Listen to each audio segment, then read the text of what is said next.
Amateur Traveler is in its 20th year now, but can you imagine if I had people on the show who had never been to the destination, but had just read about it or seen a movie about it? That wouldn't make any sense at all, and you wouldn't listen. We all know how important it is to receive advice from people who know a destination to get the most authentic local experience.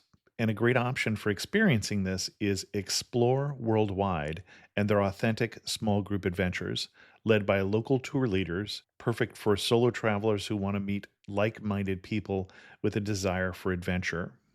I'm often an independent traveler, but two of my last three trips were with small group tours because they organize everything and it's a lot easier. If you want to recreate the tour I did to Malta, they have a Malta and Gozo Discovery Tour. I'm intrigued by one of their tours called A Taste of Sicily. The company again is Explore Worldwide, and visit exploreworldwide.com to learn more.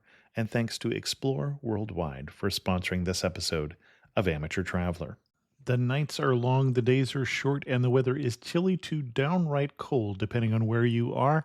It's a good time to slip into a Quince iconic Mongolian cashmere sweaters, which start at only $50. You can treat yourself to everyday luxury at an affordable price with Quince. If you really want to dive into luxury, you can check out their leather handbags, washable silk shirts, and European linen sheet sets. Whatever you're looking for at Quince, all the prices are 50 to 80% less than similar brands, and they do that by partnering directly with top factories and cutting out the middleman. They only work with factories that use safe, ethical, and responsible manufacturing processes. And of course, they use premium fabrics and finishes for that luxury feel in every piece. But you've already heard me rave about my Quince travel pants. Treat yourself this winter without the luxury price tag. Go to quince.com/traveler for 365-day returns plus free shipping on your order. That's QUINCE.com/traveler to get free shipping and 365-day returns. Quince.com/traveler, and thanks to Quince for sponsoring this episode of Amateur Traveler.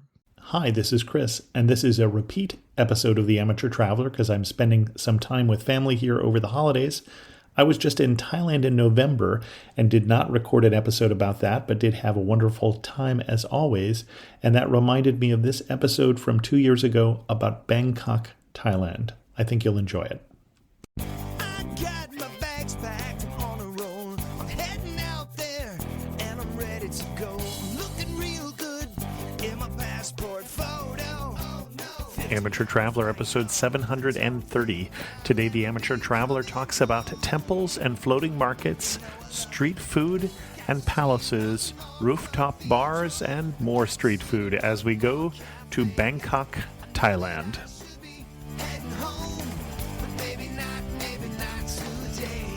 Welcome to the Amateur Traveler. I'm your host, Chris Christensen. Let's talk about Bangkok. I'd like to welcome back to the show Michael Desrosiers to the podcast, and we're going to talk again about Thailand, and this time we're going to talk about Bangkok. Michael, welcome back to the show. Thank you so much, sir. I'm glad to be here. Thanks for having me back. Well, and I say welcome back. Usually when I'm saying that to somebody, it's like, well, they haven't been on in 10 years, and people may or may not remember. He was on just like 2 weeks ago or something like that. I don't remember when it was when we talked about Kanchanaburi. And after the podcast, you and I just kind of chatted for a while, and we realized that you hadn't done a show about Bangkok yet. And we were just sharing our experiences of Bangkok, and we were like, let's talk about Bangkok. Yeah, and I have been to Bangkok 3 times, most recently, according to the T-shirt I'm wearing, 2016 with a group of travelers for the Amateur Traveler Cambodia trip. And then for those who may not have just heard you on the show, you live in Bangkok and have lived there for 7 years? 7 years. That's right. Yeah. 2013. And we won't do the whole story. People can listen to that story, but it was adventure that brought you there and love that kept you there, I think would be the fair way to say. That's exactly right. Yeah. Yeah. And a love for Bangkok as well. So why should someone go to Bangkok, Thailand? Bangkok, it's one of the world's great cities, I think. And a lot of people come through Bangkok. Generally, if you're traveling in Southeast Asia, you'll probably go through Bangkok. It's one of the busiest airports in the world, but a lot of people just spend a couple days maybe, and then go off to Vietnam or Cambodia. And that's just sitting in traffic. Yeah, right. Right. But the city itself has a lot to see, and I feel like even though it's a very visited city, I feel like it's kind of overlooked in favor of a lot of other places, not only in Southeast Asia, but a lot of other places in Thailand, too. Mm-hmm. Everyone comes to Thailand and they say, oh, I wasn't crazy about Bangkok, but I love Chiang Mai, or I loved the South. Or Phuket, right. But part of that is because people don't really get the chance to experience the real Bangkok. Because it's a great city. I love living here, and I feel like it's a city you can never truly be bored in. There's a million things to do and see all the time, and it's full of history and amazing food, amazing things to see. It's kind of a chaotic city, sure, but I think that you'll have an experience, a travel experience, beyond what you'll find in a lot of other major world cities. Well, and you say chaotic, and I think I shared this on the show that we did, or we talked about it afterwards, that when I first went to Bangkok, which wasn't all that long ago, maybe 8 years ago or something like that, the first trip that I did there, I was really surprised my wife did not want to come with me. Why do you not want to come to Bangkok? I feel like I said, I feel like you're picturing the wrong thing. What are you picturing? She said, I'm feeling like it will be hot, humid, and chaotic. Mm-hmm. Oh, okay. No, all right. Well, you're picturing the correct thing, and that is a little bit of Bangkok. And yet, I have fallen in love with the city too. Right. Which is one of the reasons I want to do this. What kind of itinerary are you going to recommend for us for Bangkok? When you first get here, there are some things that you just have to see. Mm-hmm. No matter if you're here for 2 days or if you're here for 2 or 3 weeks. Obviously, one of the main things that you're going to want to see are the temples. That's really what brings a lot of people here, the temples and the palaces. Mm-hmm. Because Bangkok, well, it's surprisingly not a very old city, actually. It was founded in 1782, I think, after the fall of Ayutthaya, which was the previous capital, and it was already in existence. It was a small fishing village called Bangkok. But they moved the capital there after Ayutthaya was conquered. They changed the name to Krung Thep. It's actually the longest place name in the world, and I have the English translation here. It says, the city of angels, the great city of immortals, magnificent city of the 9 gems, seat of the king, city of royal palaces, homes of gods incarnate, erected by Vishvakarman at Indra's behest. So that's why everybody calls it Bangkok, because that's just too much to say. But it's not a very old city. A lot of the sites that you're going to see are dating from the late 1700s onwards. Well, and much of the city is even newer than that because it has grown a lot in my lifetime. Absolutely. It's grown a lot since I've been here in 7 years. But that being said, some of the first things that you really have to see are the temples and the palaces. Okay. And there's over 400 temples just in Bangkok. Oh my. Okay. Yeah, so it's impossible to see all of them, of course, but since about 95% of the population of Thailand is Buddhist, it's just a huge part of life. Every neighborhood has a temple. So we're obviously not going to list all of them. But in Thailand, there's a sort of, I guess you could call it kind of a ritual or a tradition, where if you visit 9 temples, it's considered to be good luck. 9 is a lucky number in Thailand. So I've chosen my favorite 9 temples that I thought I'd share with you guys. The first one is Wat Prakao, which is the Temple of the Emerald Buddha at the Grand Palace. Okay. And if you're only going to go to one place in Bangkok, that's probably where you're going to end up going. It's considered to be the most important temple in Thailand. The Emerald Buddha is sort of the central Buddhist icon in Thai culture. Okay. And it's located inside the grounds of the Grand Palace, so you can visit that as well. Now, this is by far not the largest Buddha in it's Bangkok, disappointingly nor even small in the palace. Right. Yeah, you might have this image of this impressive figure. It's not important because it's big, it's just important because it's got historical and cultural significance. It's fairly small, actually. The Emerald Buddha is pretty cool. It's got 3 outfits that correspond to the 3 traditional seasons. The rainy I did not season, know that. Okay. the hot season, and the winter. And 3 times a year, there's this religious ceremony where the king of Thailand sort of ceremonially changes the robes of the Buddha image. And only the king is allowed to touch the Emerald Buddha. So it's a really important day. And so that happens 3 times a year, sort of marking the changing of the season. Okay. It's always crowded, Yeah. so I would recommend getting there early. It's always full of tourists and tour buses. It's crowded. It's chaotic. You do have to buy an entry ticket to this temple because it's sort of a major tourist attraction. Now, It's like that's $15. included in the palace one, isn't it? Or is it separate from Yes, that? it is. Okay, it is. that's what I thought. It is included, right? But it's great to see, and it's a really cool place to sort of get your first look at Thai culture. Okay. The walls surrounding the temple are painted in murals that show some Thai traditional stories, and it's a great place to begin. And I think that everybody has to go to the Grand Palace. If you're super jet lagged, you might want to wait a day or two because it can be a bit overwhelming with the crowds and the heat. But definitely go there to start out. Okay. So that's one. Right next door to that is Wat Po, the Temple of the Reclining Buddha. Much larger. It definitely is. It is not Too big right. to fit in the building, and therefore the Buddha had to lie down. Right, and too big almost to even fit in a photograph. It's very difficult to take a picture of it. That is true. Yeah, but the reclining Buddha is representing Buddha achieving nirvana. So it's sort of a depiction of Buddha at his death. Okay. And it's a really great statue. It's probably one of the more iconic sites in Bangkok. But also, Wat Po is famous for a traditional Thai massage school. So if you've been walking around all day and your feet are tired, you can stop in at the massage school and you can get a traditional Thai massage. I did not know that. Okay. Yeah. And you say Wat Po. Wat is always temple. So all of these are going to have Wat in them. Yes, Wat means temple. Well, most of them. Across the river is Wat Arun, which means the Temple of the Dawn. It's another really iconic temple. It has this sort of almost Khmer-style spire that points up into the sky, and it's covered in broken pottery. Which is really interesting.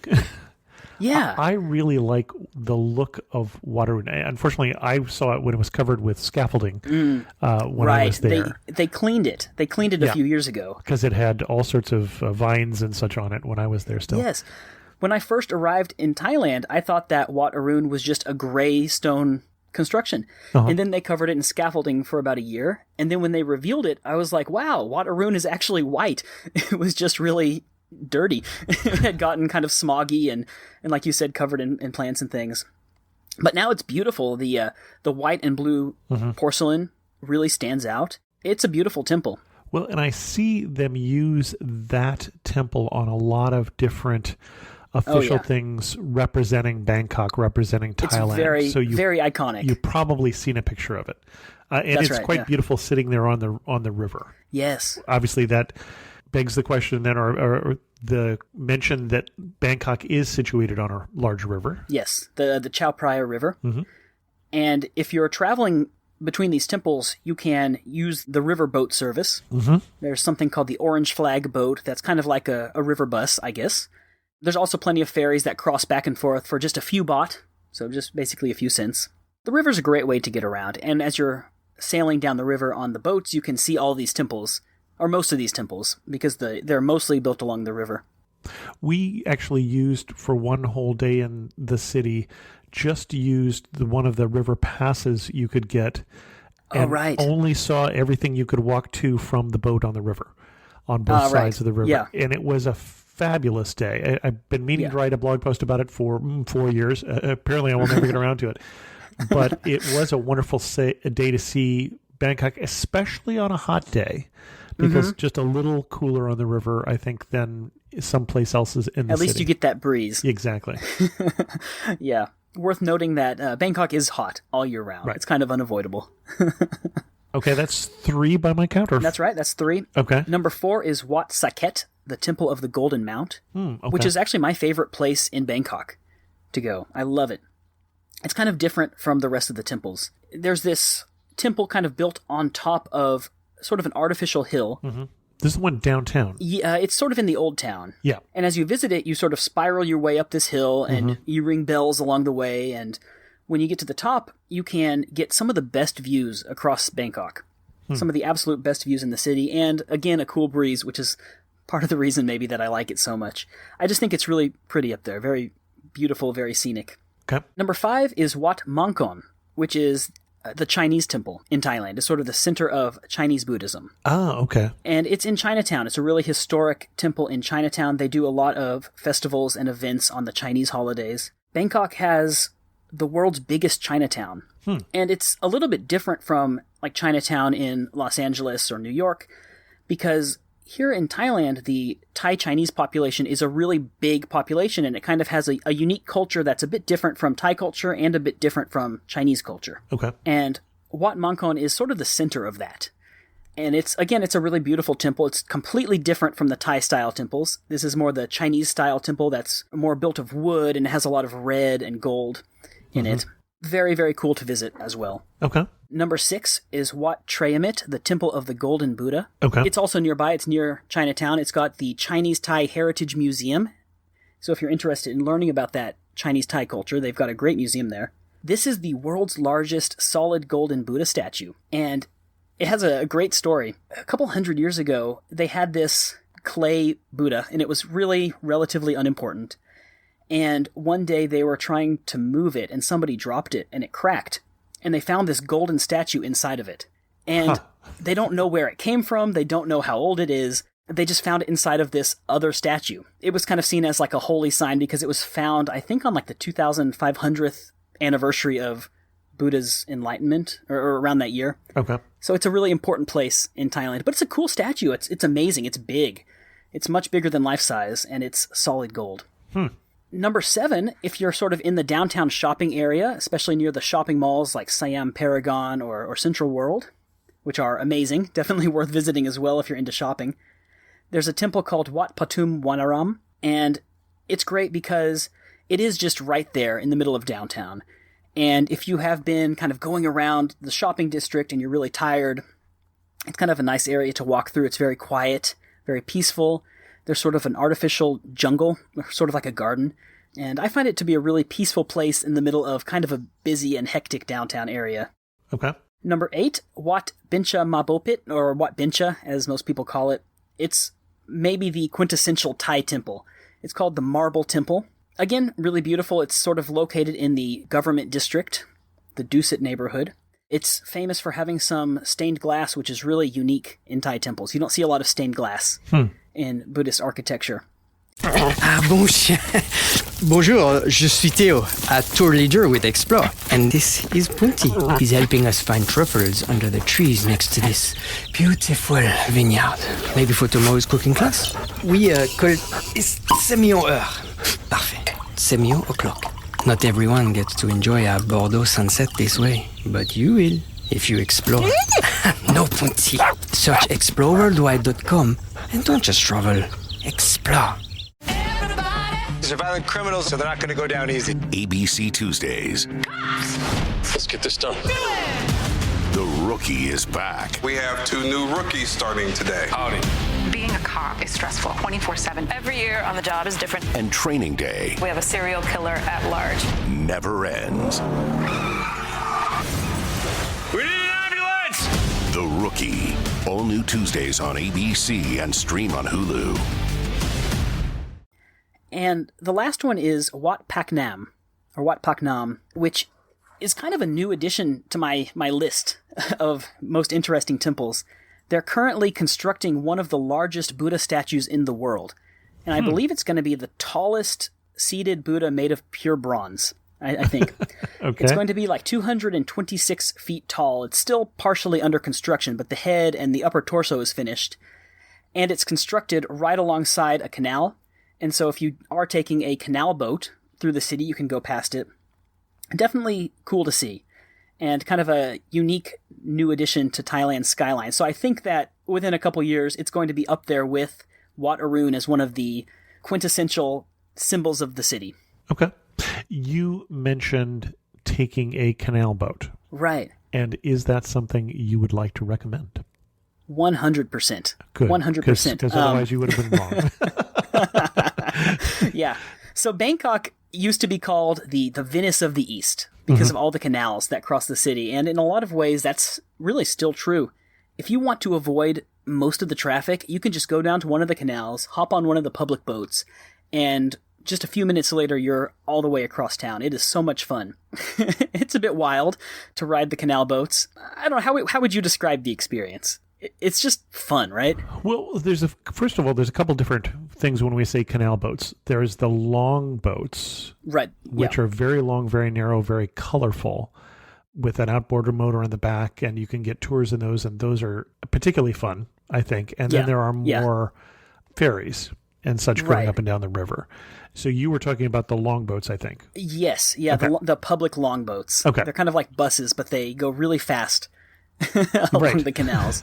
Well, and it's fun. Yeah. I did a canal tour at least once, a couple times in the canal boats or the fast boats, and it takes you to parts of the city you may not get to see if you just stay on the land too. So that was the other thing I enjoyed about it was it's also very picturesque. As somebody who likes to take pictures, it's just a wonderful experience. I thought it was great fun. And nothing in Thailand is that expensive, so I don't remember how much it was, but it wasn't a problem. Oh, it's like 50 cents or something for a one-way ticket. Yeah. 50 cents, that's like a quarter or a sixth the cost of a meal or something like that. Yeah. Right. And we might as well talk about getting around all at the same time here because you mentioned something about traffic, and I already made one jab at Bangkok about traffic.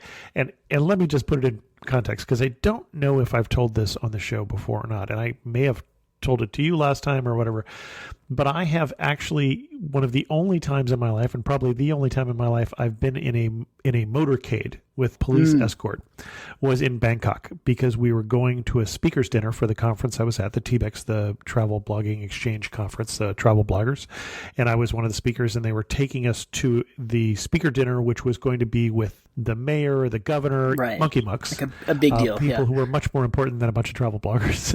And so they wanted to give us this full experience, and so they put us in some cars and had some police escorts. And with a police escort, we literally sat in the same block of traffic for an hour. Yeah. And so getting around in Bangkok by car is not the most fun experience. We've mentioned by boat, but there's at least two other good ways to get around not getting in a car. There's two really good ways to get around, one really bad way to get around. I will say, if you want to get across the city, just take the public transportation. Yes. There's a SkyTrain and a subway. Yep. Both of them are great, and they've really extended them in the past about 3 or 4 years. Nowadays, they pretty much go everywhere you want to go. And they're clean, fast, cheap. But other than that... They are so clean, yeah. Right. This is not like a New York subway. It's a very, very clean and comfortable trip. Honestly, that's the way I get around. I never drive here. I rarely take taxis. It's just, like you said, it's just kind of a waste of time when you can pretty much get anywhere using the metro system. And it's easy to manage, I think, as a tourist. Yes. We should say. Because I've been in some metro systems that were more complicated for a non-native speaker, and I don't speak a word of Thai. I think, well, Wat. Hey, I know Wat is temple. There you go. I speak a word of Thai. Great. No, you're absolutely right. You can buy a one-day pass. You can even buy a reloadable card. That is probably the best thing to do. Will probably save you the most time and money. The staff there generally speak English, and there are also machines that you can just buy a ticket from really easily. So it's super convenient. That's the best way to get around by far, especially nowadays that they've really extended the lines, and they're adding new lines all the time. And I think the only advantage to the SkyTrain over the subway as far as the trip is the view. Absolutely. Both of them are going to get you there comfortably, fast, and cheap. I would say the transportation I don't recommend are the tuk-tuks, which are the auto rickshaws. Okay. They are definitely fun, don't get me wrong. And they're an iconic part of Bangkok, but they're also really expensive. I think a lot of tourists are coming to Bangkok and they're going to think that these tuk-tuks are a cheap way to get around. They think, oh, this is how the locals get around. It's absolutely not. It's only for tourists. If you're going to take road transportation, stick to a metered cab. A metered cab is going to be a lot cheaper. A tuk-tuk is going to cost you a ton of money. It's not worth it. Okay. They're fun. I mean, maybe take it once. Take it once for the experience. But overall, I would say a metered cab is safer. It's air-conditioned. You know what price it's going to cost as soon as you see the meter. Right. With a tuk-tuk, you have to barter, and you're out in the open, you're going to be getting exhaust fumes in your face, and it's not quite as nice of a way to get around. Overall, I'd say just avoid the roads. It's just better not to. Well, and it has a good transportation system.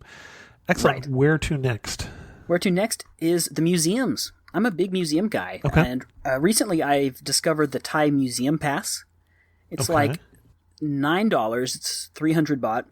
And once you buy it, you can get into pretty much any museum in Thailand for the next year. So if you're here as a tourist and you want to even see 2 or 3 museums, it's worth it. You can find it on the museum webpage, the National Museum website. And there's like 4 museums that I really want to recommend in Bangkok. Okay. The first, of course, is the National Museum. Mm-hmm. It's got a great collection of art and artifacts from all across not just Thailand, but Southeast Asia as a whole. The National Museum is built inside of an old palace that used to be the Viceroy's Palace.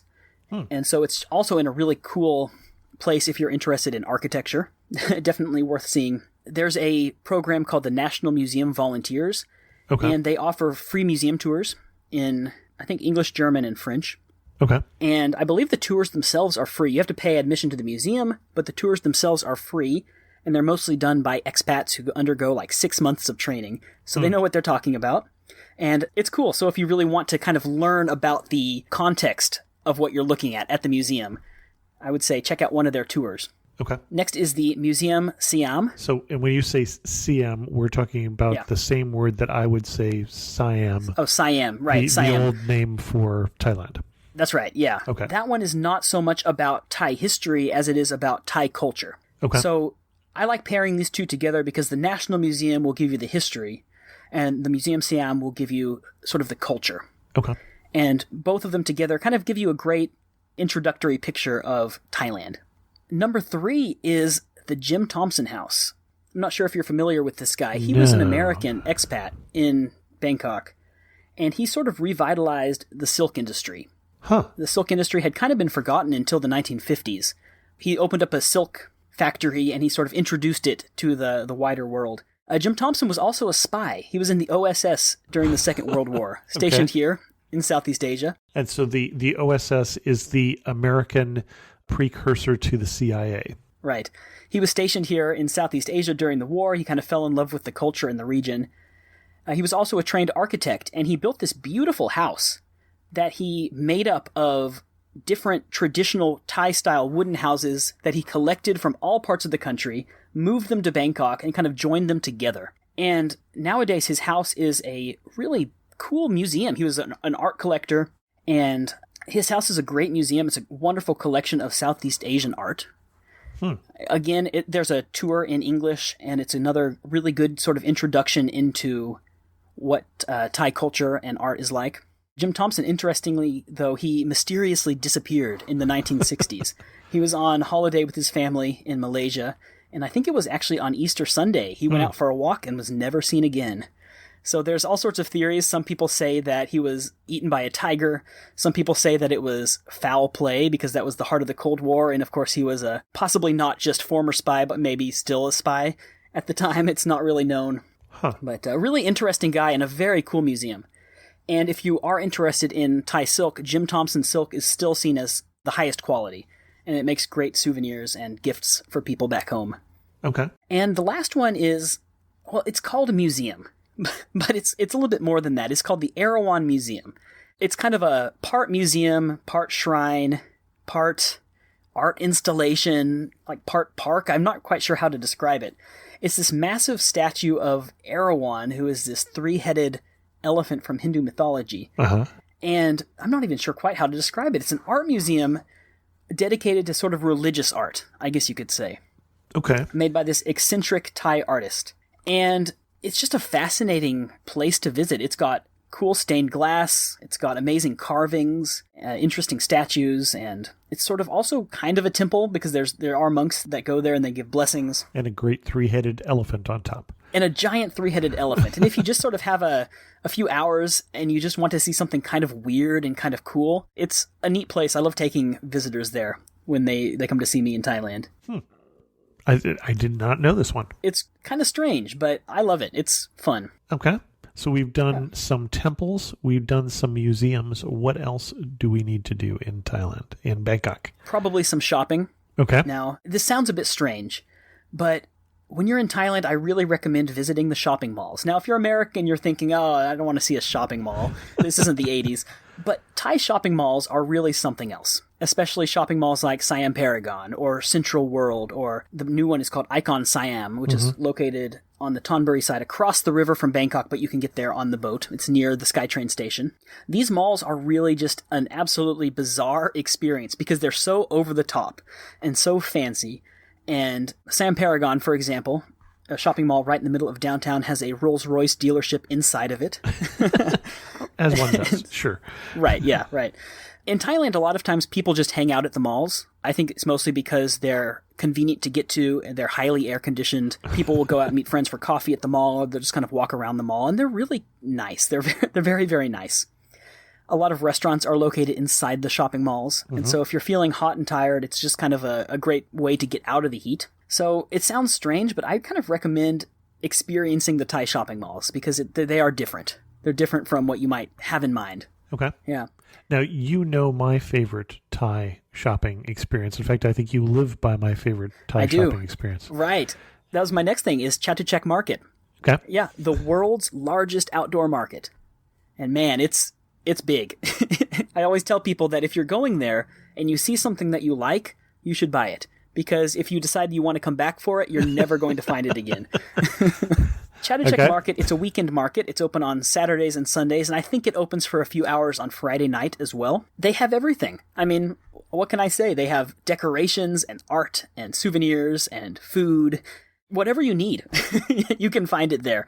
It is such a fun place just to get lost in for a few hours. Well, and I'm not even sure if this is the same one that I was thinking of, because the one I'm thinking of is predominantly an indoor market where you could buy whatever you could possibly want, get a haircut, probably book travel, just do anything. And I'm not sure that it's out in I want to say in the eastern part of town. Okay. But it's not one of the newer malls, which are very, very modern. Right. This is more of a traditional one. And I'll have to look it up because I'm not even sure what the name of it was off the top of my head. I went with someone else. Oh, okay. I'm trying to think. I mean, it could have been, was it MBK Center? That's sort of a market/mall. There's Chatuchak Mall, which is at Chatuchak Market, which is also kind of like an indoor possibly market. Okay. Yeah.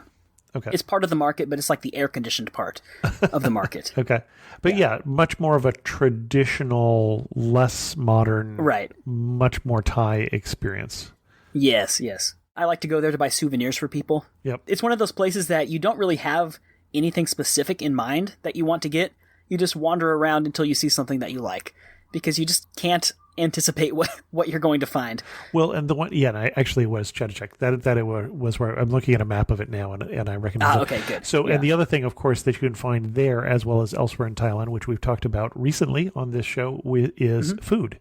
Oh, yes. And so there is a large section of food stalls and such at the market, not like a food court, but more like street food kind of food.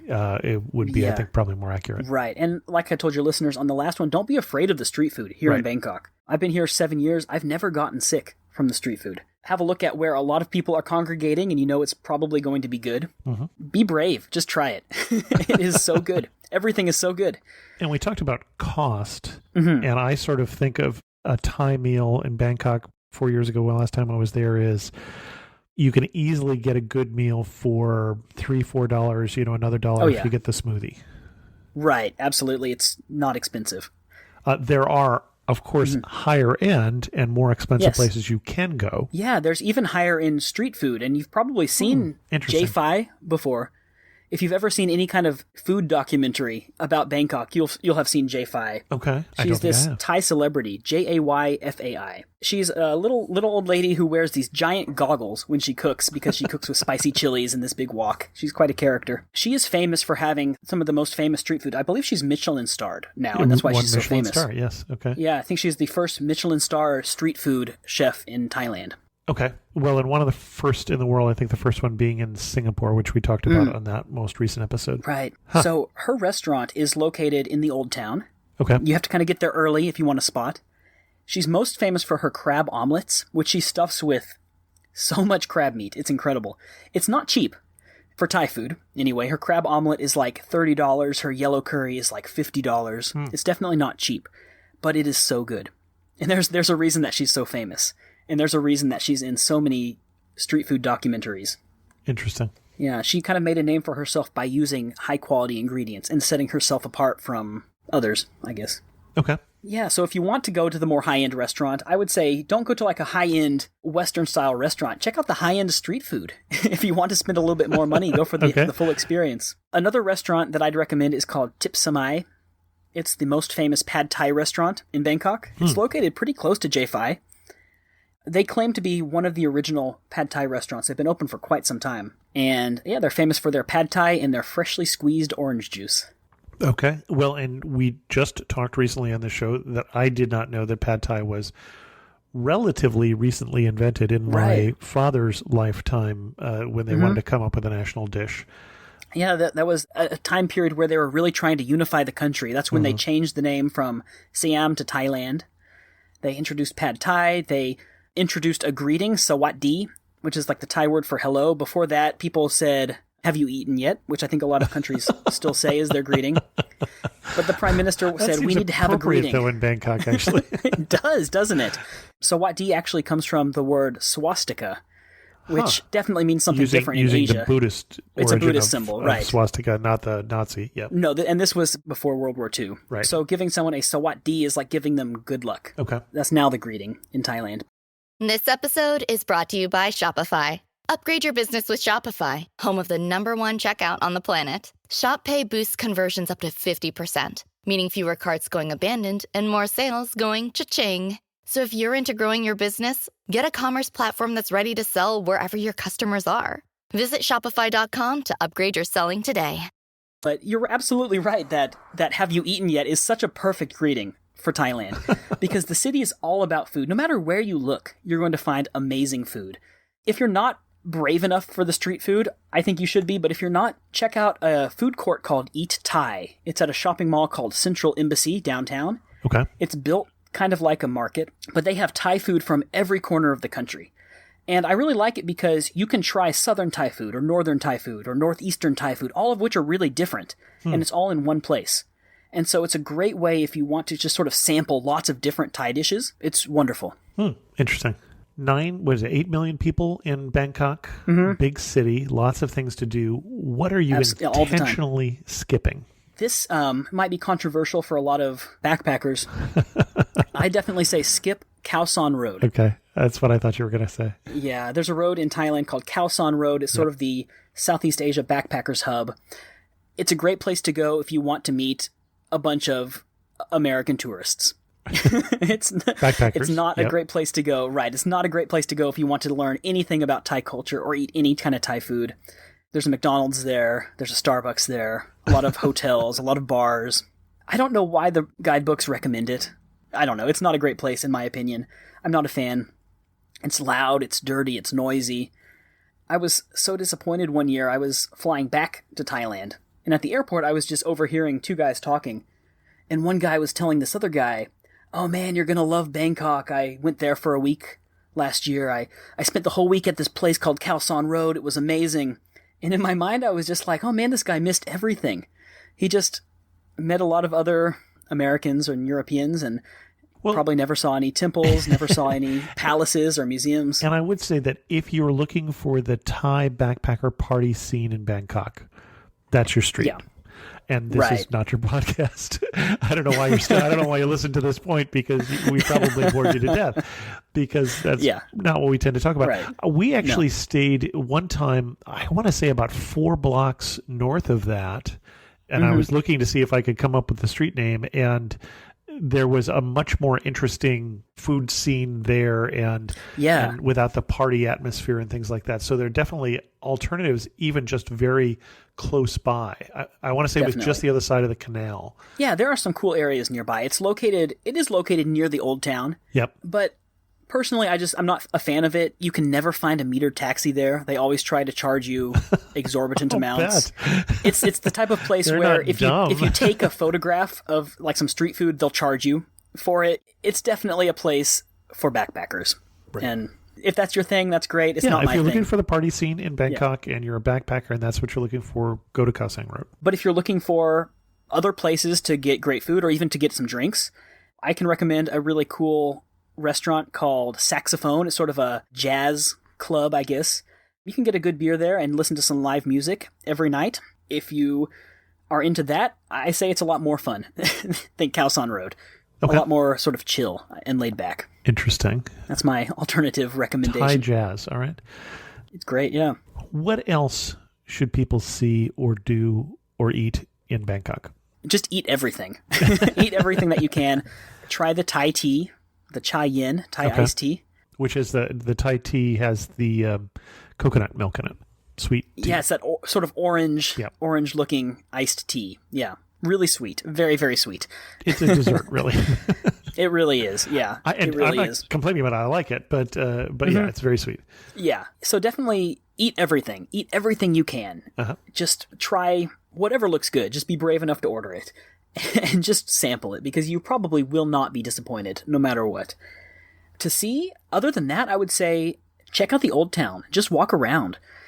One of my favorite things to do is just take a bus. I like to take the bus. I know a lot of tourists probably might not feel like doing that, but just get into the Old Town and just sort of let yourself get lost, because you're going to be quite safe walking around. You can discover all sorts of old palaces, old temples. Bangkok, I think a lot of people don't think of it as a pedestrian city, but I like walking around. I think that you can see a lot, especially if you are a photographer, if you enjoy taking pictures and seeing some really sort of unseen small neighborhoods. It's so much fun to just let yourself get a little bit lost. Just know where the nearest MRT station is or the nearest SkyTrain station, and then just kind of wander. Well, and these days with smartphones, that's not hard to know. There's another palace called Pak Gad Palace, which actually means cabbage or cabbage patch. It's not a palace like people might necessarily think of. It's more of I guess it was sort of like a manor home for like a minor prince in the past. Okay. But it's a cool traditional Thai house, and it's a wooden stilt house, and it's got some beautiful land around it as well. Definitely worth going there if you have the time. But yeah, definitely I would say there's dozens of museums, there's hundreds of temples. There's so much to see that, I mean, I've been here 7 years and I'm still discovering new things all the time. I mean, every week I'm stumbling across something I've never seen before. Well, and that reminds me, there's something that I wanted to recommend which you have not been to yet, and that's the Dam Nguyen Saduak floating market, which is a day trip. There are a couple different day trips that you can do from Bangkok. I think some of the traditional ones are this floating market. I think there's a couple of them. There's also the going up to the old capitals, the ancient capitals that predated Bangkok is another real common day trip from the area. Yeah, you can take the train to Ayutthaya, the former capital, for about 50 cents. You can rent a bicycle for about 30 cents, and then just bike around the ancient ruins. Very fun. And I know you have done a podcast about Ayutthaya. Yes. Long time ago. Yeah, but no, I have never been to the floating market, and it's kind of surprising, I know, because I've been here so long. It's one of those things that's still on my list of things I'd love to do. I just haven't gotten around to it yet. I have been to a floating market called Ampawa, which is another day trip. It's sort of the other direction. I'm sure it's similar anyway. But floating markets are fun. In the past, it was a very sort of traditional way that people would get their food and their produce. Nowadays, it's a cool way to kind of see what life was like in the past. All right. Anything else we want to say about Thailand that you should or shouldn't do before we start to wrap this up? There's one more thing that I would recommend, actually, which I kind of forgot about. Okay. Is the parks. Bangkok has a lot of parks. It's a very green city. Okay. And there's Lumpini Park, there's Chatuchak Park, there's Rotphai Park, where you can sort of bike around. And if you are sort of feeling tired from the city and tired from the crowds and things like that, just get to one of these parks. They're beautiful. They're beautifully maintained. Highly recommended. Now, the one thing I'm trying to place in my memory is we went to a puppet show, a well-known puppet show in an area with a lot of canals, and I'm drawing a complete blank where it is. Yeah, I think that would be the Artist's House. Yes, that sounds right. Right, the Artist's House. So yeah, Thai puppetry is a really cool tradition. Now, was it shadow puppetry, or was it like, what was it like? So that's another thing I haven't done yet. Puppeteers are dressed in black, wearing black masks, and holding marionette puppets out in front of them. They're not hidden, but they're not the feature of it. And I'd say most of the stories that I could tell, it was in Thai, so I was not getting the gist of it, but they look to be very similar to some of the Hindu, like the monkey god sort of stories that I'm familiar with a little bit from Hindu mythology. Right, which actually reminds me as well, if you are interested in that kind of thing, check out the Thai opera, the Kon, the masked opera. And Okay. it's those stories as well. Stories from, in Hindu mythology, it's called the Ramayana. In Thailand, it's called the Ramakien. It's the same story, basically. It's the national epic of Thailand. But yeah, the stories of the Monkey King and the ogres and Rama. Yep, exactly. If you go to the opera, it's just like that. You can see people wear the masks and they do the dancing, and it's really cool. Really, really cool. Excellent. Yeah. As we start to think about wrapping this up, the best day of the year to be in Bangkok. Best day of the year to be in Bangkok is during the Songkran Festival, Okay. which is the traditional Thai New Year, happens in April 13th. It's the hottest part of the year. And traditionally in this festival, it would be a time in which you would take water and you would wash the hands of your elders and you would wash your Buddha statues. And it is that. It still is that. But it's also turned into something a lot bigger. And now it's turned into a giant 3-day citywide water gun fight. And take appropriate precautions with your cameras. Right. They will sell little waterproof bags that you can hang around your neck. Everybody wears Hawaiian shirts. And they close off certain parts of the city to traffic. They just completely shut them down, and it's just a free-for-all. You bring your water gun, and they provide water, and you just have a giant 3-day water fight. If you're not interested in that, I would say it's definitely the worst time to be in town, because you're not exempt. It doesn't matter if you're in a business suit, you are fair game. If you are on the street that day, you are fair game, and you will get wet. And so you just have to have a good attitude about it. I know a lot of expats try to get out of town during that time because they say, oh, I've done it 10 times already. I want to stay dry, but it's fun. It's a lot of fun. Excellent. So Songkran Festival, the Thai New Year, happens in April every year, and it's a blast. Really is. Best rooftop bar. There's a lot of debate about that. The most famous one is the one from The Hangover 2. I forget the name of it. Oh, yeah. My favorite one is, actually, it's not a really tall rooftop, actually. It's called the Skytrain Jazz Club. Okay. It's maybe only the 3rd or 4th story, and it's very local, very traditional kind of just Thai-style bar. But it's located right near downtown, and it's a very fun place to be because it doesn't feel super fancy. It just feels kind of like a hidden spot. It's right at the Victory Monument SkyTrain station. There's one that's called the Red Sky. It's at Central World. It's really tall. I don't know if it's quite the tallest one. One is called Vertigo and Moon Bar. It's maybe one of the more famous ones. It's kind of small, but it's really high up and a little bit expensive. But if you're going there, it's completely worth it, especially if you can get there by sunset and see the sunset over the city. It's a beautiful experience. Okay. Yeah. Your best quintessential Bangkok day. Well, mine might be a bit different than other people's because I'm really into the culture and really into the history. My quintessential Bangkok day would be at the Wat Saket, the Golden Mount. I would definitely start there because, as I said, it's my favorite place in town. I would take the riverboat to get there, climb up to the top of the temple. After that, I'd probably go to the amulet market just to sort of maybe take some photographs and see the Buddhist culture. And I would walk around. I love exploring. I think that Bangkok is a city that's all about exploring. I would just say, hit the street, hit the pavement, and walk. And allow yourself to get lost. Have some local food, wherever it is. The smaller the better. The smaller the shop or the stand, the better. And just experience it. And then, once you're good and lost, you can navigate back to the SkyTrain or even just grab a metered taxi and get back to the SkyTrain and call it a day. But I say just explore. I say that's what Bangkok is all about. Any particular app I ought to have on my phone? Yeah. Grab. Okay. If you're in Southeast Asia, Grab is kind of like Uber, but oftentimes you can get real taxis that way.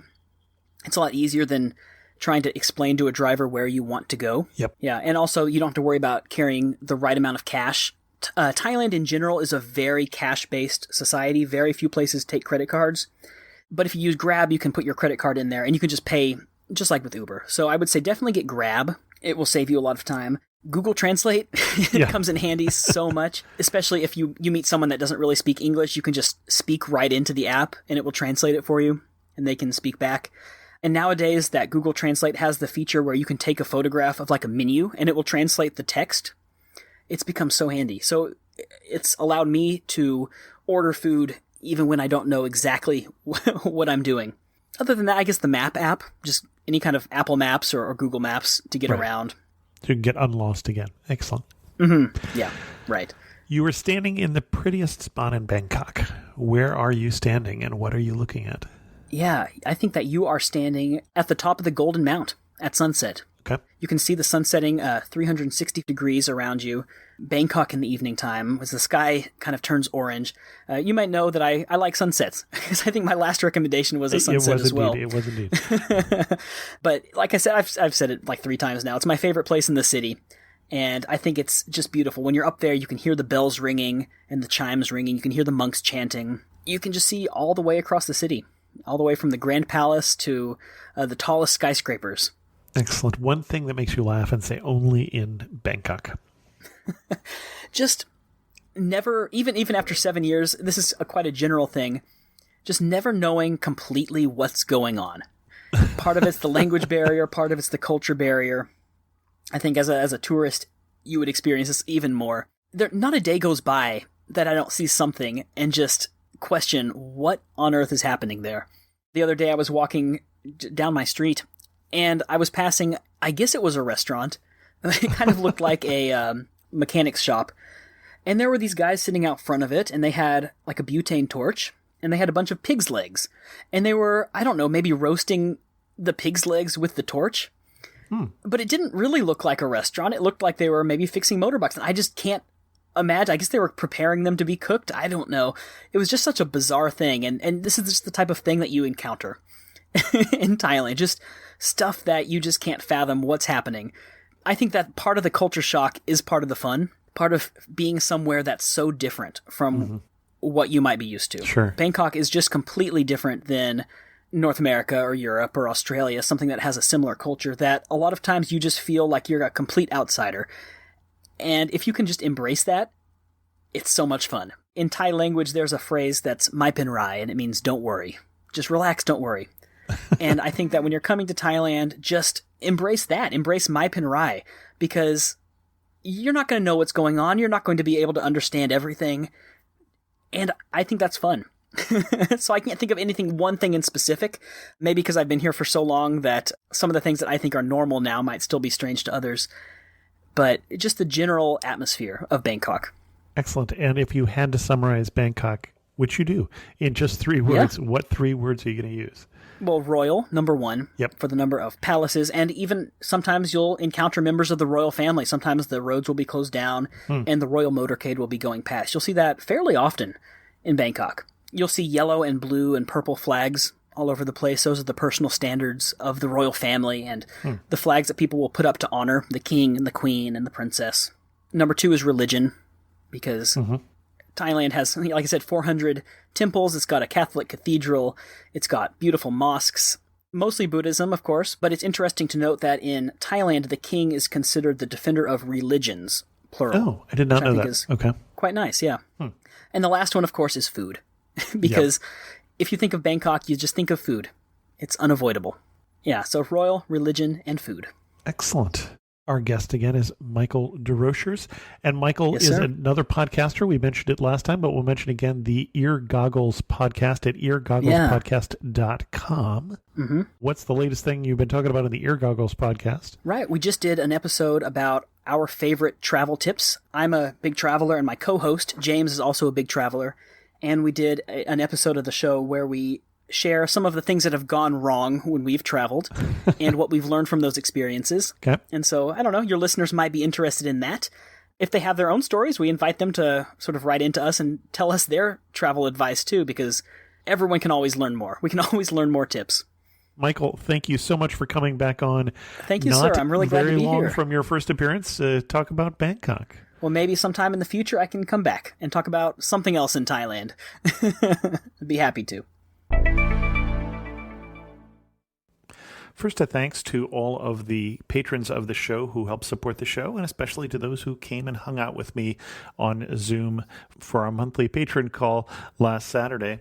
I heard from Jeffrey this week, who is Houston proud. He's from Houston, was a little disappointed with the episode that we did. There were definitely some things that he felt that we missed, including 4 different places to eat: Burns Barbecue, Killen's, Tejas Chocolate, and Pinkerton. And in terms of things to do, we missed the street art and the Buffalo Bayou, and particularly a kayak trip on the Buffalo Bayou and George Bush Park. Jeffrey also said, not the prettiest city in the world or even in Texas, but it's home. What I love the best is the food. We have so much good food that's not Tex-Mex or barbecue. Recently, a Malaysian place opened near me, and we cannot get enough. There's also something special about the people here. Like so many places, my family flooded during Harvey, and the community was there all the way. Also, during the recent unrest, Houston has been relatively quiet. Love the show. And thanks so much, Jeffrey, and thanks for keeping us honest. I'll put Jeffrey's suggestions in the show notes. I've been talking about Amateur Traveler affiliates, amateurtraveler.com/affiliates, places that will give me a cut of anything you book through them if you use the link on that particular page. This may actually be a good time to book some travel, and it seems odd because we're in an out-of-control pandemic as I record this, but on the other hand, we've had 2 vaccines announced that seem like they're going to be coming out here in early 2021, and there are some really good deals right now. I saw some interesting deals from both Scott's Cheap Flights in terms of flights this week, and also saw some great deals from Intrepid Travel. So check out both of those at amateurtraveler.com/affiliates. And with that, we're going to end this episode of Amateur Traveler. If you have any questions, send an email to host@amateurtraveler.com, or better yet, leave a comment on this episode at amateurtraveler.com and tell us what is your favorite Bangkok street food. And thanks so much for listening.